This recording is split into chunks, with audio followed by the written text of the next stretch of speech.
안녕하세요. 이른둘의 할머니 인사드립니다.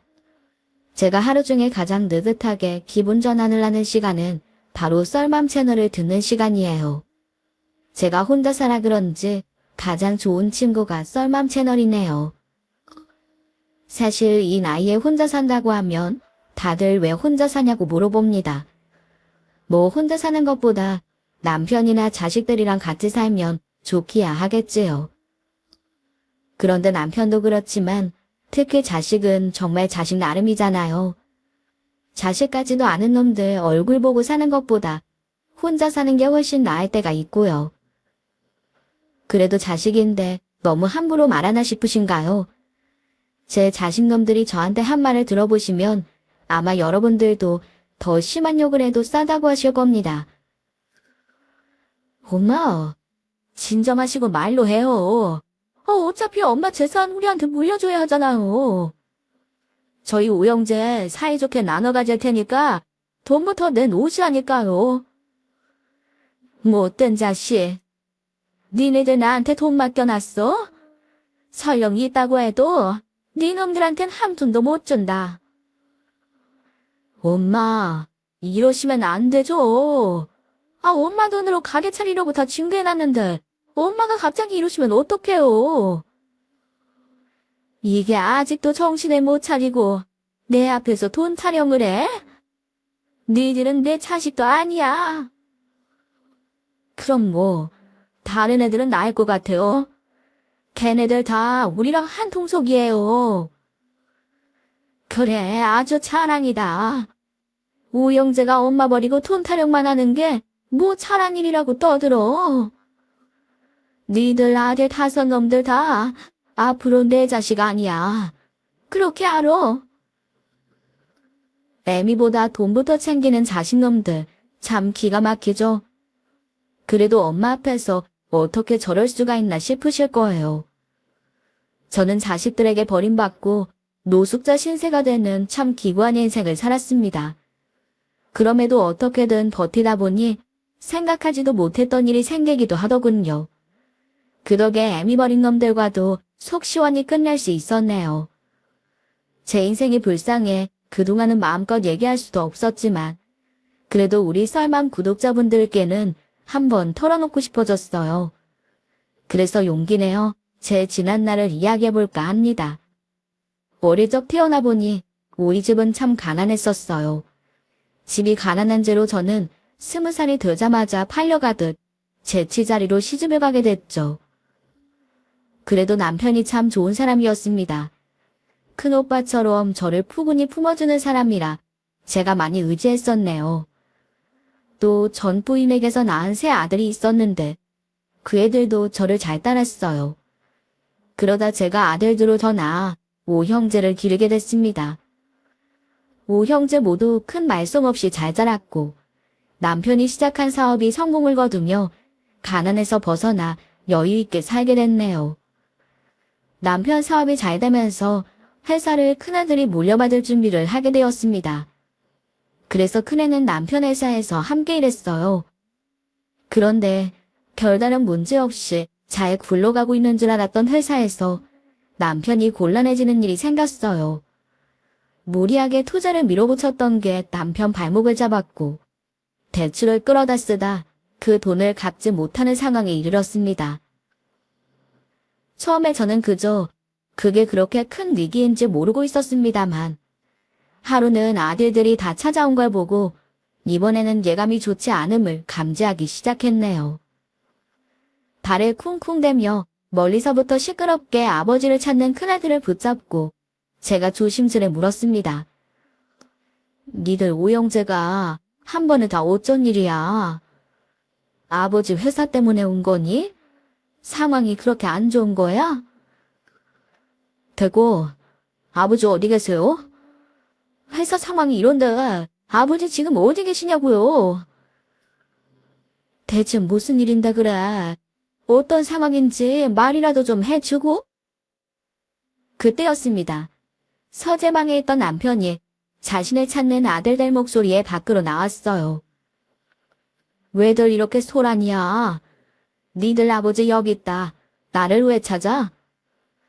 그리고 큰애 넌 지금 회사에 있어야 될 놈이 집에 오면 어떡해? 아버지, 지금 이 상황에 회사에 그냥 가만히 있어요. 저도 일이 손에 잡히질 않아서 여기까지 온 거예요. 저한테도 현재 상황이 어떤지 말씀을 좀 해주셔야죠. 그냥 이러고 가만히만 계시면 어떡해요. 네가 뭘 걱정하는지는 알겠는데 네가 이렇게 찾아온다고 달라지는 거 없다. 애비가 잘 막을 거니까 걱정하지 말고 가 있어.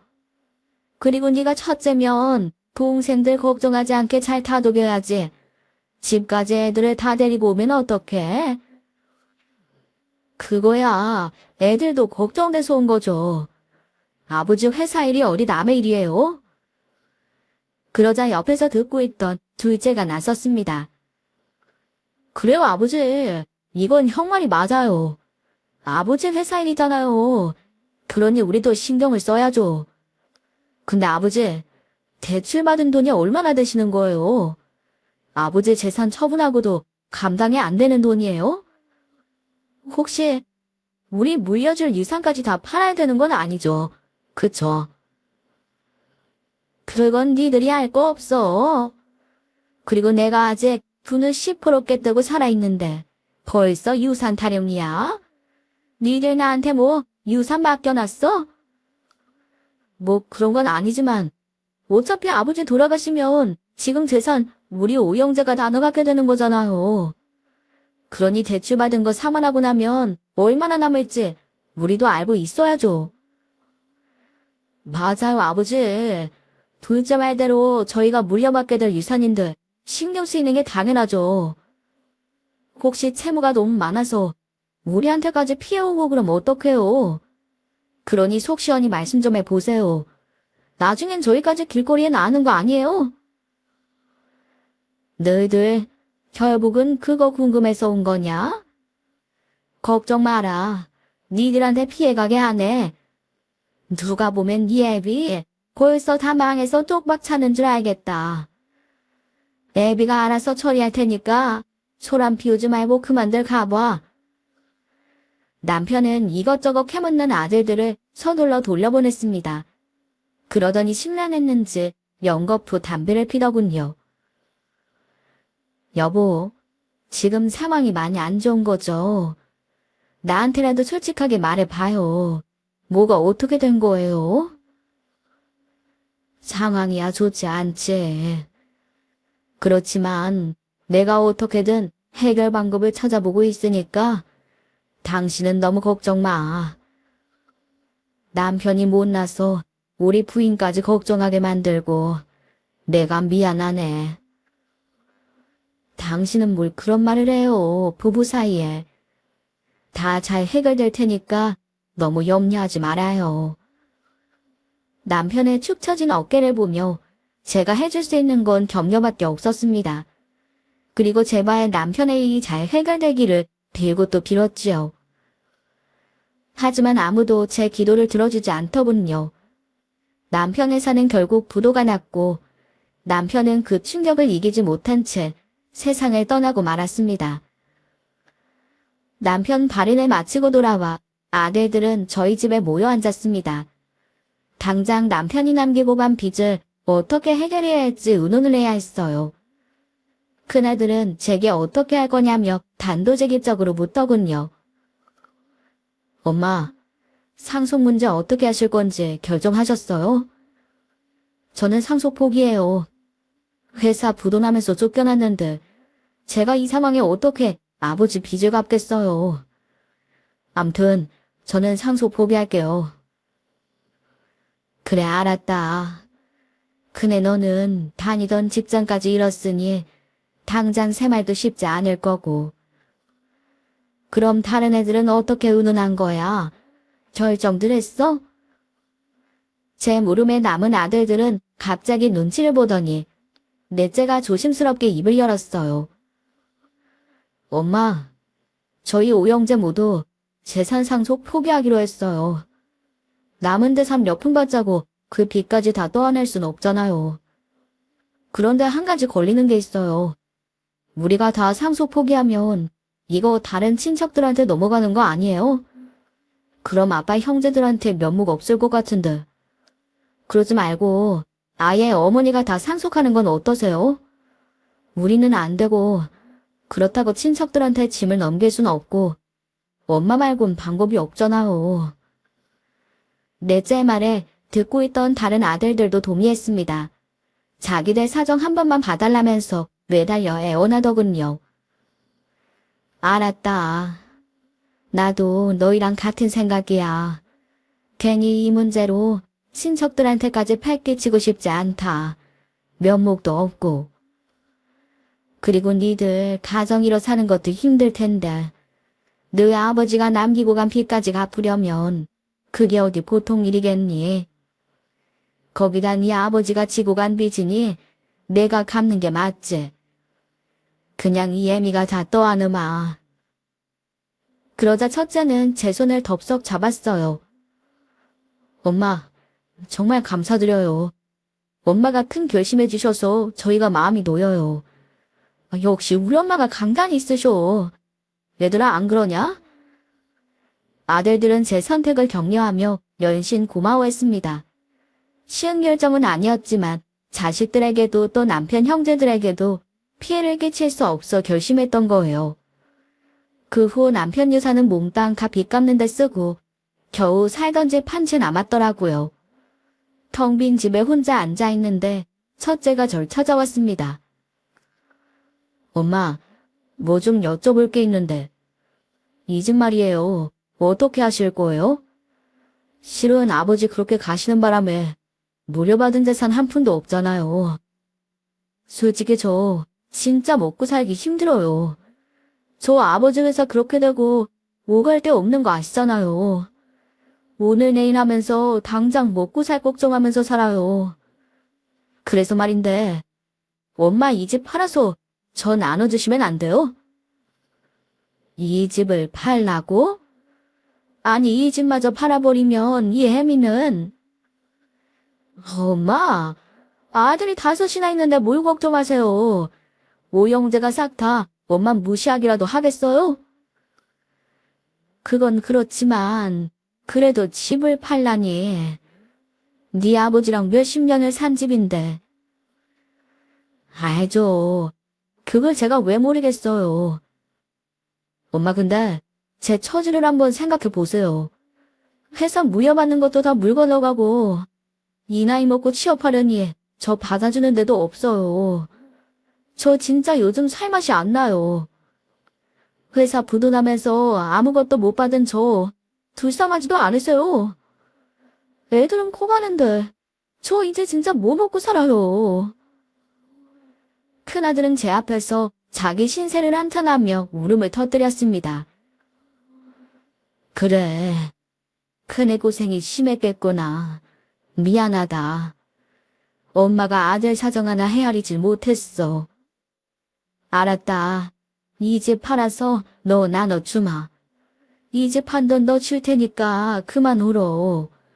집안의 가장이 이렇게 마음이 약해서야. 그렇게 그 집을 팔아 큰애를 주기로 했습니다.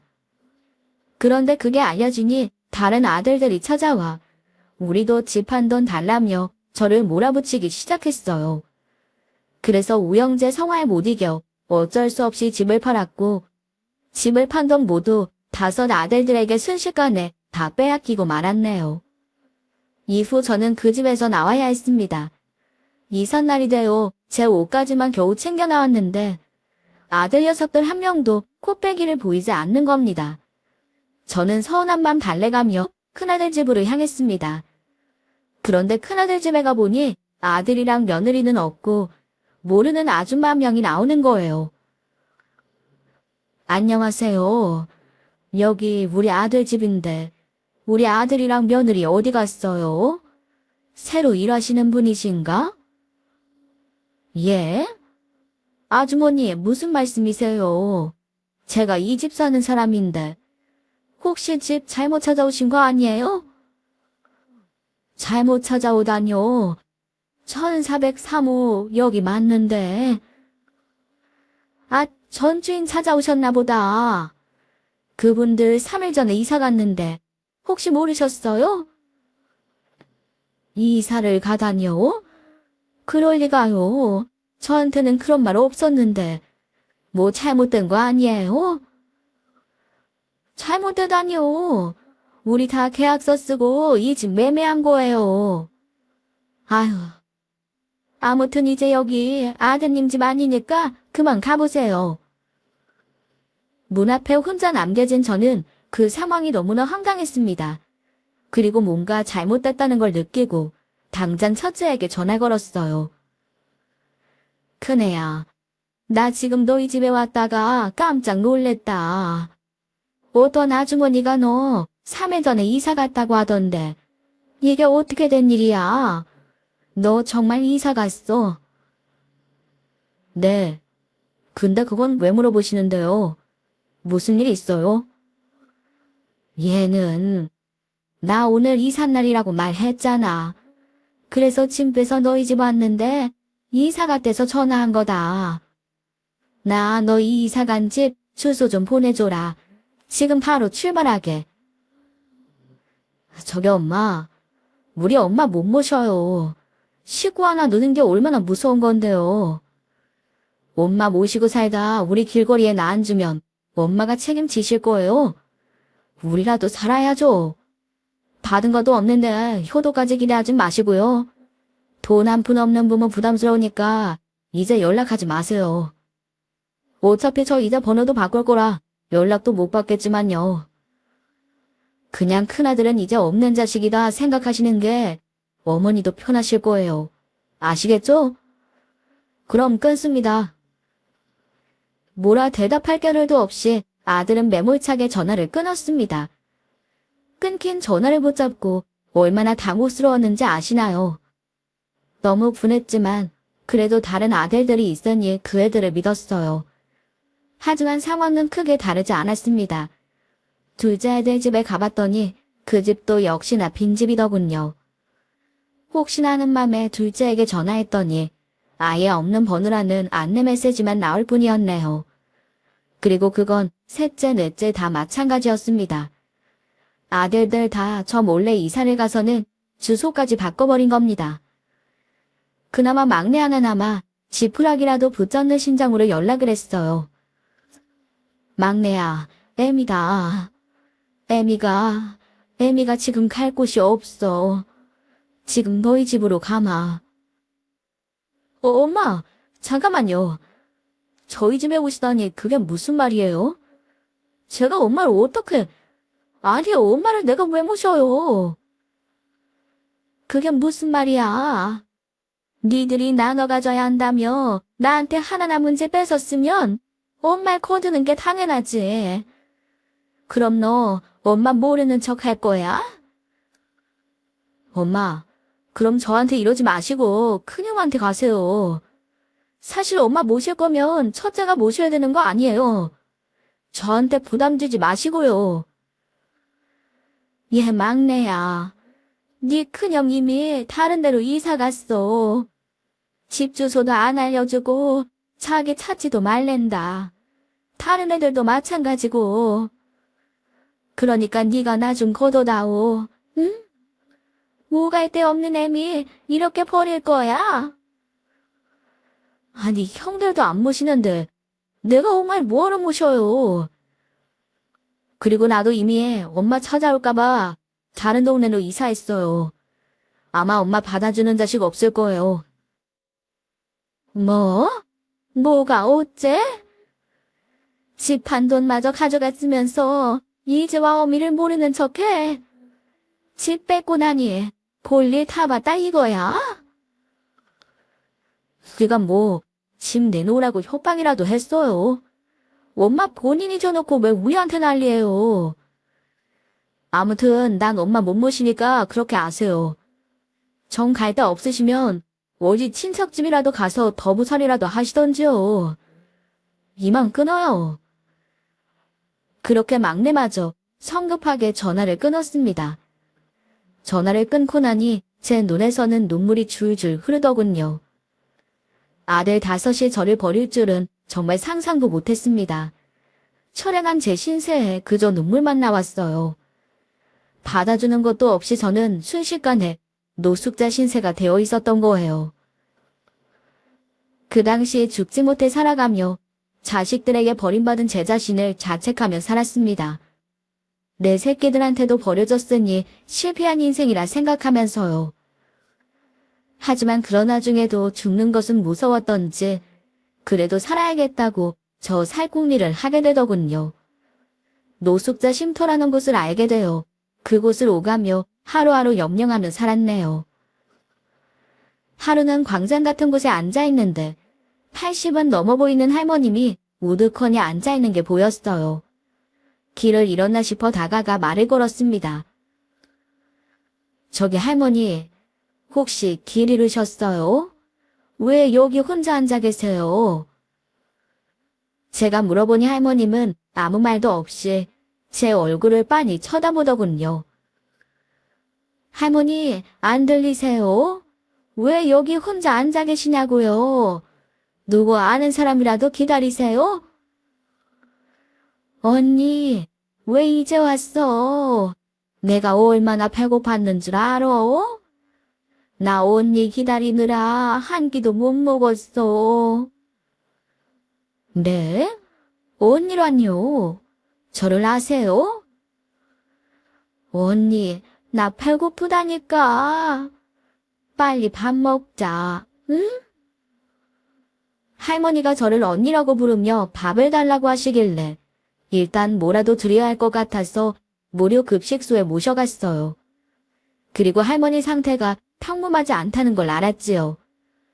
할머니 이름과 주소를 물어봤지만 할머니는 제대로 대답조차 못하셨네요.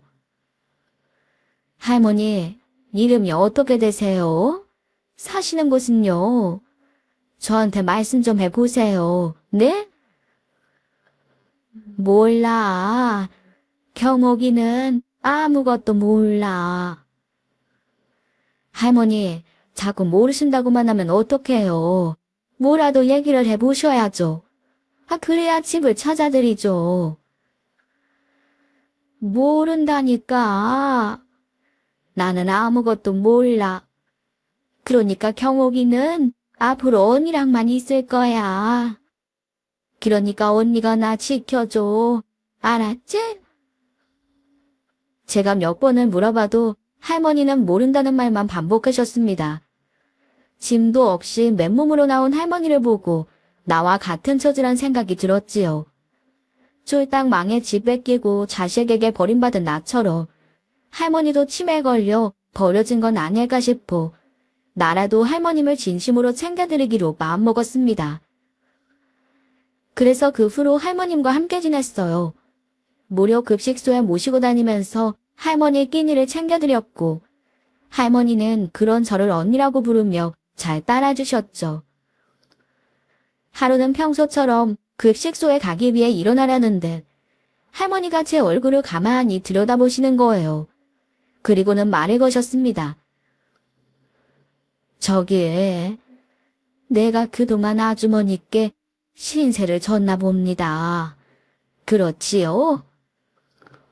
어머, 할머님, 혹시 정신이 돌아오셨어요?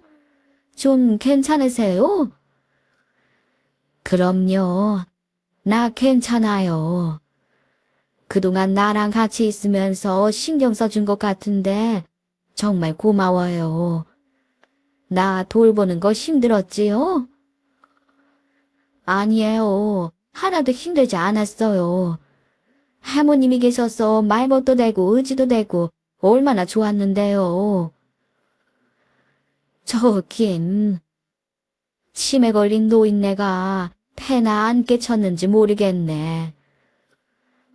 실은 내가 벌써 몇 년째 치매를 앓고 있어요. 고향집 찾아간다고 나왔던 것 같은데 길을 잃고 돌아다니다 여기까지 온 모양입니다. 아유, 그러셨구나.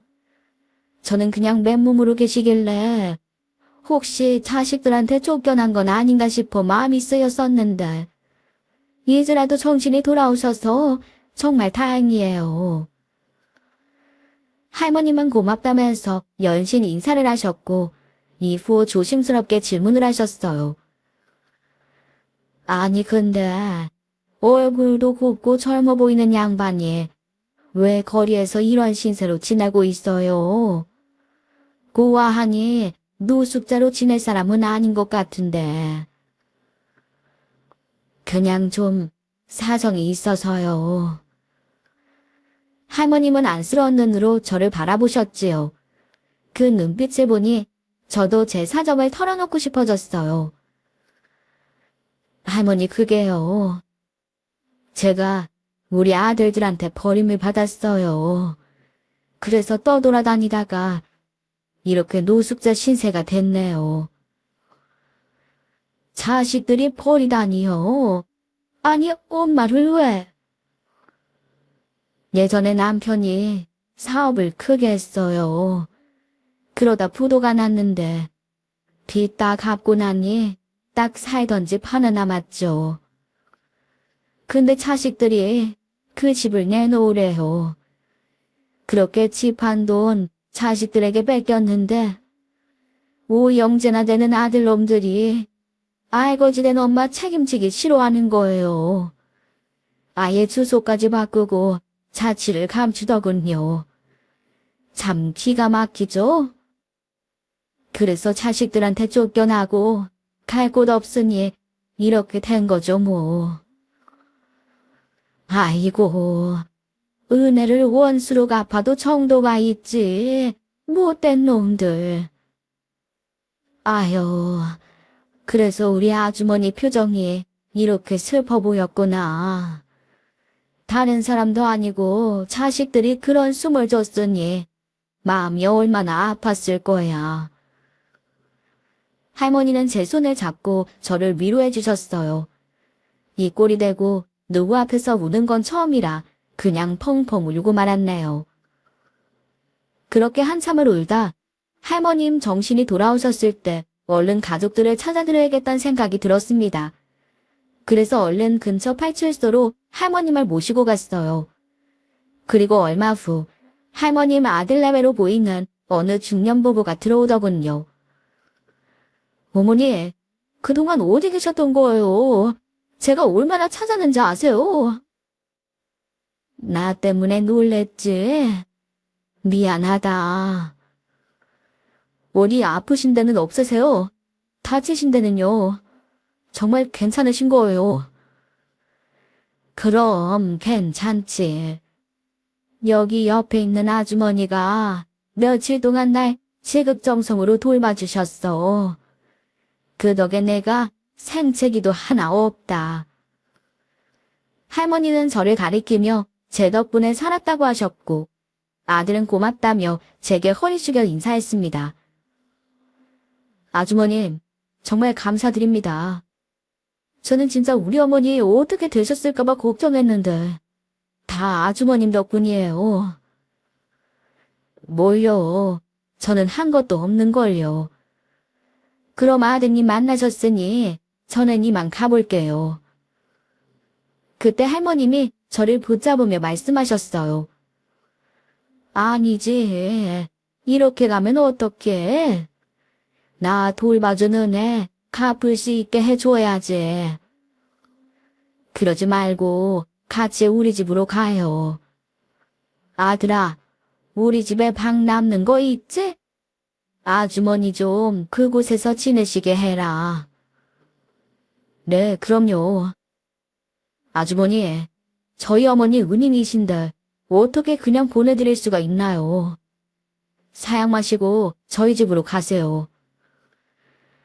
아니, 괜찮아요. 뭐 한 것도 없는데요. 그리고 이 꼴로 가면 오히려 폐만 끼치는 것 같아서. 그런 말씀 마세요. 괜찮으니까 얼른 저희 집으로 가시죠. 얼마 후 할머님 댁에 도착했는데 저는 생각지도 못한 대문이 저를 반겼습니다. 알고 보니 할머님은 자수성가의 부자가 되신 분이었어요. 제게 보답한다며 넓은 방도 내주시고 편히 쉴 수 있게 해주셨습니다. 그 덕에 저는 몇 년 만에 집이라는 곳에서 편히 쉴 수 있었네요. 이야기를 들어보니 그 집 아드님도 회사 사장님이신데 제 사정을 다 알고 그 집에서 절 지낼 수 있게 해주셨어요. 하지만 전 생각할 수가 없었습니다. 너무 감사했지만 더는 신세질 수가 없어서 편지 한 장 남겨놓고 그 집에 나오게 되었네요. 그리곤 저는 다시 길바닥을 떠돌게 되었습니다. 다시 길바닥으로 나와보니 10년간의 고생들이 머릿속을 스쳐가더군요. 어떻게 내가 근 10년을 이렇게 비참하게 살았나 싶어 그날은 정말 더더욱 허무하고 속이 텅 빈 느낌이었습니다. 처음 아들들에게 버림받았을 때보다 더 허무하고 속이 찢어지는 것 같더군요. 그렇게 며칠을 떠돌았을까요? 음식은 입에 대지도 못한 것은 물론 물도 마시지 못했습니다. 결국 정신을 잃고 쓰러지고 말았어요. 눈을 떠보니 제가 병원 응급실에 누워 있었네요.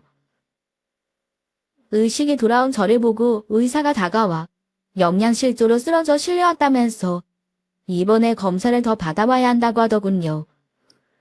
그 말을 들었는데 당장 내 몸 걱정이 아니라 진료비 걱정이 앞섰습니다. 병원비 한 푼 낼 돈 없는 처지라 해서는 안 될 짓을 했어요. 주사바늘을 빼고 몰래 응급실을 빠져나왔네요. 진료비를 내지 못하고 도망치는 걸 들킬세라 서둘러 병원 정문으로 도망치려는 순간이었습니다. 누군가 아주머니라며 저를 부르는 소리가 들려왔어요. 돌아보니 절 보고 달려온 누군가가 큰 절을 하는 겁니다. 놀란 제가 그 사람 얼굴을 확인하는데 절을 한 사람은 다름 아닌 치매 할머님의 아들이었어요. 아주머니 맞으시죠? 여긴 어쩐 일이세요? 아니 그보다 대체 어디 계셨던 거예요? 그렇게 편지 한 장만 남겨놓고 가버리시면 어떡해요? 그게 내가 그 집에 있을 면목이 없어서 신세 지는 게 미안하기도 하고 부담 주는 것 같아 마음이 편하질 않아서요. 저희가 아주머님을 얼마나 찾았는데 왜 이제야 나타나신 거예요? 어머님이 아주머니를 얼마나 애타게 찾다 가셨는지 아세요? 찾다니요? 혹시 어머님한테 무슨 일 생기셨어요? 그게 어머니가 한 달 전쯤 세상을 떠나셨어요. 돌아가시기 전까지 정신 돌아오실 때마다 아주머니 찾았냐고 꼭 찾아야 한다고 얼마나 신신당부하셨는데요. 아주머니 얼굴 꼭 보고 가고 싶다고 그러셨는데. 사장님은 그 이야기를 하면서 눈물을 보였고 저 또한 돌아가신 할머님 생각에 눈물이 흘렀습니다. 그런데 제 상태가 이미 걷는 것조차도 힘이 드는 상태라 우는 것도 제겐 무리였나 봅니다. 눈물을 흘리다가 다시 한번 픽 쓰러지고 말았거든요. 깨어보니 이번에는 병원 입원실에 누워있더군요. 사장님 와이프가 깨어난 저를 발견했어요. 아주머니, 정신이 좀 드세요? 아주머니 영양실조시래요. 얼마나 몸이 약해지셨으면 그렇게 쓰러지세요. 내가 또 정신을 잃었나 봅니다. 아무튼 고마워요. 이제 정신 들었으니까 이만 가볼게요. 그 몸으로 가시긴 어딜 가세요. 가시다가 또 쓰러지시면 어쩌시려고요. 난 괜찮아요. 아니, 그것보다 제가 말끝을 흐리니 옆에 있던 사장님이 걱정스러운 듯 물었어요. 아주머니, 혹시 병원비 때문에 그러세요? 그런 거라면 걱정하지 마세요. 저희가 아까 진료비까지 다 지불할 거니까요. 아니에요. 사장님 네 분께 더 신세 줄 수 없어요. 그리고 아주머님께 드릴 말씀도 있어요. 이 이야기 해드리려고 아주머님을 찾았던 거예요.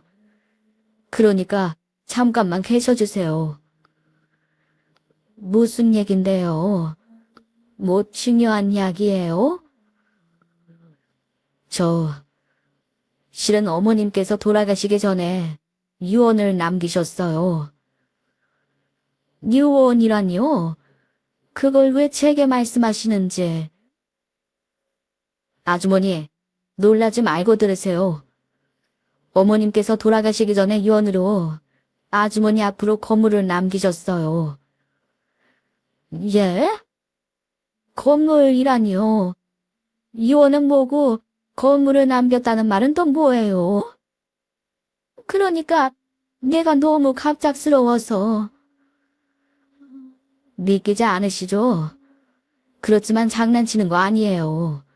누가 자기 어머니 유언으로 장난을 치겠어요. 어머님이 아주머님께 어떻게든 보답하고 싶어 하셨어요. 그래서 같이 지내자고 한 거였고, 아주머니 나가신 후부터는 계속 행방을 찾아다녔습니다. 잠깐이라도 정신이 돌아오셨을 때마다 아주머니는 찾았냐고 얼마나 물어보셨는지 몰라요. 그러시더니 아주머니를 위해 뭐라도 해주고 싶다면서 어머님 건물을 유산으로 남기고 떠나셨어요. 아니 이게 무슨...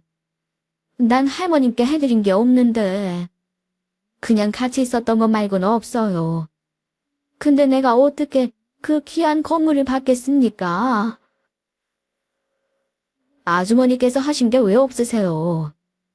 만일 그때 아주머니가 우리 어머니를 외면했다면 우린 지금도 어머니가 어디 계셨는지 몰랐을 거예요. 치매 노인이니 어디 야산에서 헤매다 돌아가셨을 수도, 길에서 비명행사 하셨을지도 모르고요.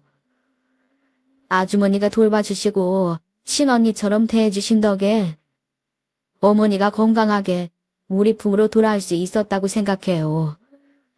그래서 어머니도 그걸 제일 감사해 하셨고요.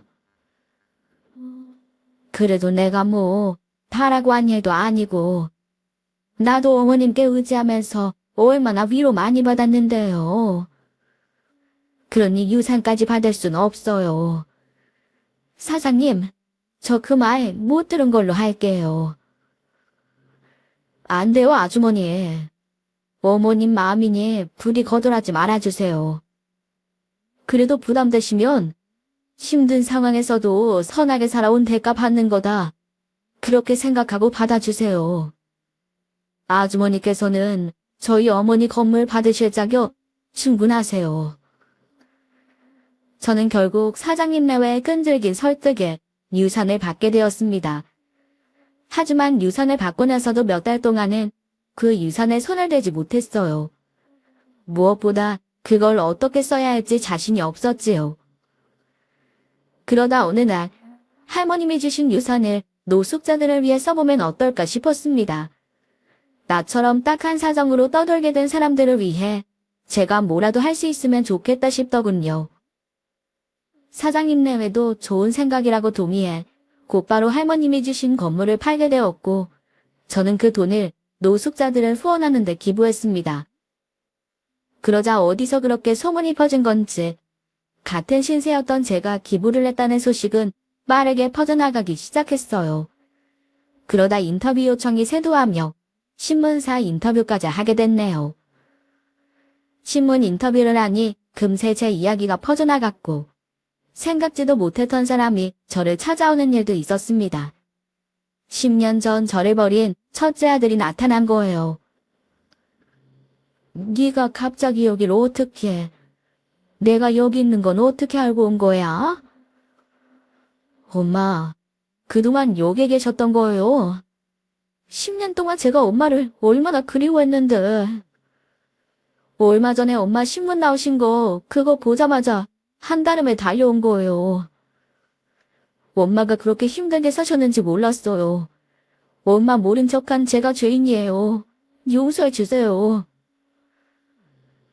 됐다. 이제와 그런 말이 무슨 소용이 있겠니? 그런다고 10년 세월이 사라지지도 않고. 엄마, 저 그때 엄마 모른 척하고 얼마나 후회했는지 모르시죠? 저 정말 10년 동안 너무 후회스러워서 피눈물 흘리면서 살았다고요.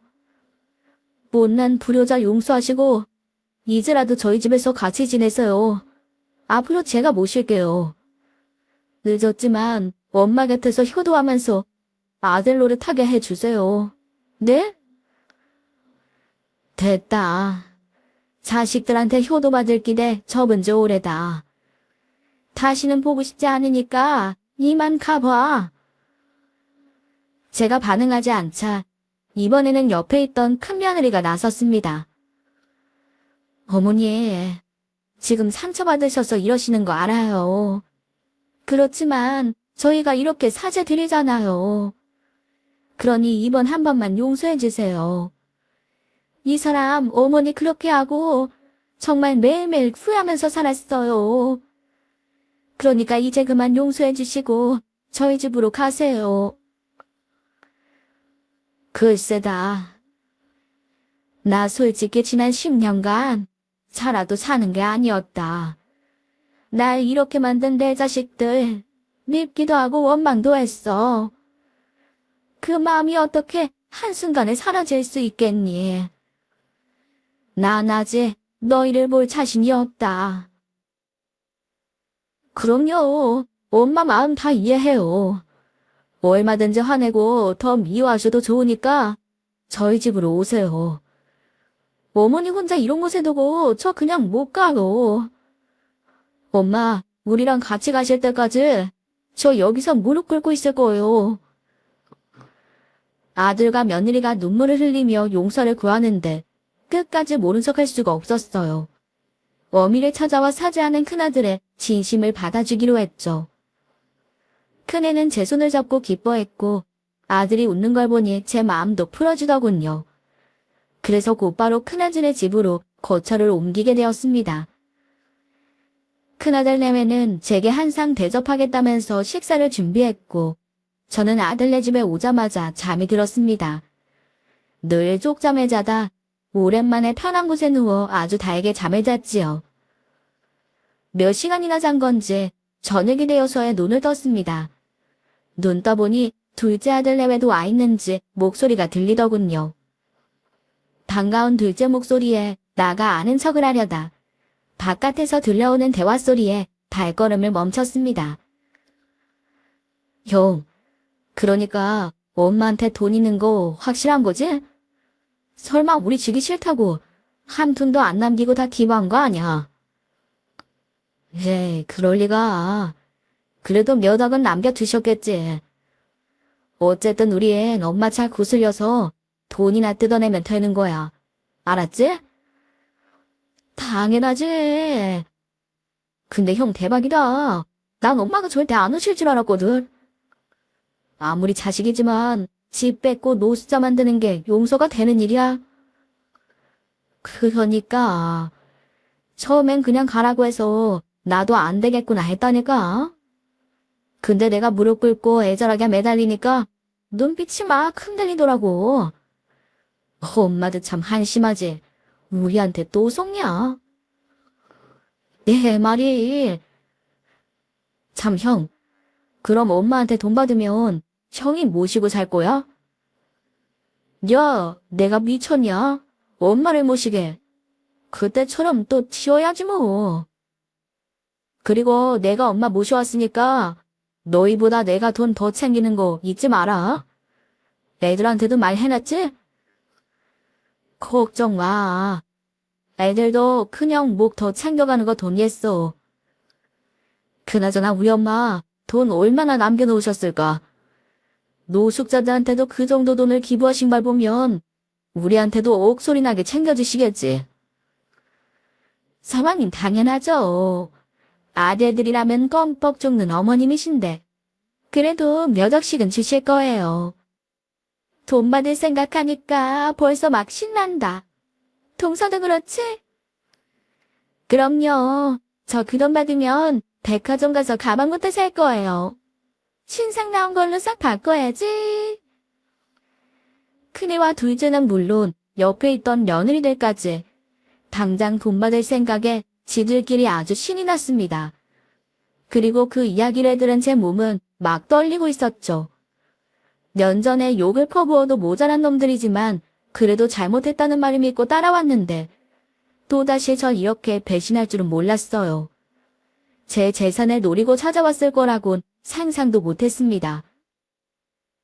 오영재가 전부 지 애미를 돈줄로만 보는 건지 허망하고 배신감에 치가 떨리더군요. 그래서 방에서 나가지도 못한 채 분노를 삼켜야 했네요. 그리고 결심했습니다. 나의 버린 자식놈들한테 더 당하지 않겠다고요. 제가 먼저 그놈들 따끔하게 인생교육 시켜주리라 마음먹었죠. 제가 밖으로 나가자 아들과 며느리들은 언제 그랬냐는 듯 아부를 떨기 시작했어요. 둘째 아들은 저를 끌어안기까지 했습니다. 엄마, 형한테 얘기 다 들었어요. 그동안 얼마나 고생이 많으셨어요. 못난 자식놈들 때문에 엄마가 많이 힘드셨죠? 저희 원망 많이 하셨을 거예요. 그래, 니들 원망 참 많이 했다. 그래서 니들은 애미 집까지 빼앗고 잘 살았어? 엄마한테 미안하지도 않던? 당연히 죄송했죠. 우리 오영재, 엄마만 생각하면 죄송해서 맨날 울었어요. 저희 이제 정신 차렸으니까 앞으로 속썩이는 일 없을 거예요. 지난 날은 다 잊으세요. 참 엄마, 형수님이 엄마 대접한다고 상다리 부러지게 차려놨어요. 얼른 식사부터 하세요. 어머님, 제가 어머님 좋아하시던 음식들 좀 차려봤어요. 맛있게 많이 드세요. 밥을 먹으면서도 제 머릿속엔 나쁜 놈들에게 어떻게 복수해줄까 하는 생각뿐이었습니다. 기회를 노리고 있는데 때마침 첫째가 운을 떼더군요. 엄마 그나저나 기부하고 남은 돈은 어떻게 하셨어요? 그냥 가지고 계신 거면 저한테 맡기세요. 제가 괜찮은 주식이나 부동산에 투자해드릴게요. 그럴 필요 없어. 나 받은 거 몽땅 다 기부해서 돈 한 푼 없다. 그리고 내가 미리 말해두는데 내 돈 전부 다 써서 니들한테는 1원도 줄 거 없어. 그러니 혹여라도 그 돈에 눈독 들일 생각 마라. 엄마 잠깐만요. 그 돈을 다 기부하셨다고요? 에이, 지금 거짓말 하시는 거죠? 그쵸? 얘가 속고만 살았나? 애미가 니들한테 거짓말을 왜 해? 나 정말 다 기부해서 한 푼도 없어. 그리고 내가 돈이 뭐가 필요하니? 앞으로 오 형제가 날 먹여 살릴 텐데 무슨 돈이 더 필요해? 엄마, 이건 아니죠. 어떻게 우리한테 상의도 없이 그 돈을 다 기부해요? 당장 그 돈 받아오세요. 첫째의 외침에 옆에 있던 둘째도 거들기 시작했습니다. 엄마, 우리한테 거짓말 하시면 안 돼요. 우리가 엄마 집 뺏었다고 홧김에 이러시나 본데 장난칠 게 따로 있죠. 그 돈 어디 있어요? 그 돈 우리 오영재 나눠줘도 모자랄 판을 전부 다 기부라니. 그게 말이 돼요. 장난치지 말고 돈 내놔요. 얼른요. 10년이나 날 찾지도 않는 놈들이 갑자기 왜 나타났나 했다. 난 그래도 니들이 사죄하는 게 진심인 줄 알았다. 근데 감히 애미 뒤통수를 쳐? 그것도 2번씩이나. 부모가 자식한테 돈 주는 게 당연한 거 아니에요? 그러지 말고 터놓고 말 좀 해보세요. 기부하고 남은 돈 있죠? 그거 얼마예요? 우리한테 얼마씩 주실 거냐고요? 둘째 놈의 뻔뻔한 면삼을 그냥 보고 있을 수가 없었어요. 분노에 찬 저는 제 앞에 있던 잡채를 둘째 놈 얼굴에 던져버렸습니다. 아씨, 엄마 지금 뭐 하시는 거예요? 진짜 미쳤어요? 아들한테 잡채를 던져요. 왜? 고나냐? 니들이 나한테 한 짓을 생각하면 잡채가 아니라 죽도록 때려도 시원찮아. 애미 집까지 빼앗고 노숙자 만든 주제. 잘못도 모르고 남은 돈까지 빼앗으려고 들어. 니들은 사람도 아니야. 그러자 옆에 있던 첫째가 끼어들었습니다. 진정하시고 말로 해요. 어차피 엄마 재산 우리한테 물려줘야 되잖아요. 그냥 그 돈 빨리 주시다고 생각하고 주시면 될 일을 뭐 이렇게 난리를 피우세요. 저희 오형제 사이좋게 나눠 가질 테니까 돈부터 내놓으시라니까요. 못된 자식. 너 언제 나한테 돈 맡겨놨냐? 서염이 있다고 해도 네 놈들한텐 한 푼도 못 준다. 그러니까 헛꿈 꾸지 말고 다시는 애미 앞에 나타나지 마. 앞으로 다시는 보지 말자. 엄마가 이러시면 안 되죠. 엄마 돈으로 가게 차리려고 다 준비해놨는데 이러면 어떡해요? 알겠어요. 엄마 말대로 다시는 안 나타날 테니까 돈만 주고 가시라고요. 이게 아직도 정신을 못 차리고 내 앞에서 돈 타령을 해. 첫째, 둘째 니들은 내 자식도 아니야. 그럼 뭐 다른 애들은 나일 것 같아요. 걔네들 다 우리랑 한 통속이에요. 우리 보고 형들이 돈 받아서 지들이랑 나누자는 것들이라고요. 그래, 아주 자랑이다. 우영재가 엄마 버리고 돈 타령만 하는 게 뭐 잘한 일이라고 떠들어. 니들 아들 5놈들 다 앞으로 내 자식 아니야. 니들 같은 인간 말종들 키운 적 없어. 오늘부로 애미 자식 간의 연도 끝이다. 한 번만 더 찾아오면 그때는 진짜 경찰이 확 신고해버릴 거야. 그렇게 알아. 제 앞을 막고 있는 아들들을 뿌리치고 그 집에서 나왔습니다. 저것들도 자식이라고 희생하며 산 제 인생이 불쌍해 펑펑 울었어요. 한 번 속은 것도 모자라서 자식놈들 거짓말에 2번이나 속아 흔들렸던 제 자신이 정말 비참했습니다. 그리고 다시는 자식놈들에게 흔들리지 말자 굳게 다짐했지요. 그런데 아들놈들은 연근찮은 애미 말을 귀등으로 들었나 봅니다. 재산 한 푼이라도 줄 줄 알고 줄기차게 찾아오는데 아주 못 견딜 지경이었네요. 그래서 접근금지 가처분을 신청해 다시는 찾아오지 못하도록 했습니다. 그리고 나서야 제 인생은 평온해질 수 있었어요. 저는 지금 노숙자 생활을 끝내고 작은 원룸에서 살고 있습니다. 넓은 집은 아니지만 그저 내 몸 하나 닐 방 한 칸이 있다는 것에 감사하고 있네요. 그리고 요양보호사로 일하며 도움이 필요한 사람들을 돕고 있어요. 누군가를 도와줄 수 있다는 게 보람있고 행복하기만 합니다. 요즘은 다들 돈만 하는 삭막한 세상이잖아요. 그렇지만 이 사연을 듣는 분들만큼은 주변 사람들 도우며 따뜻하게 살기를 바랍니다.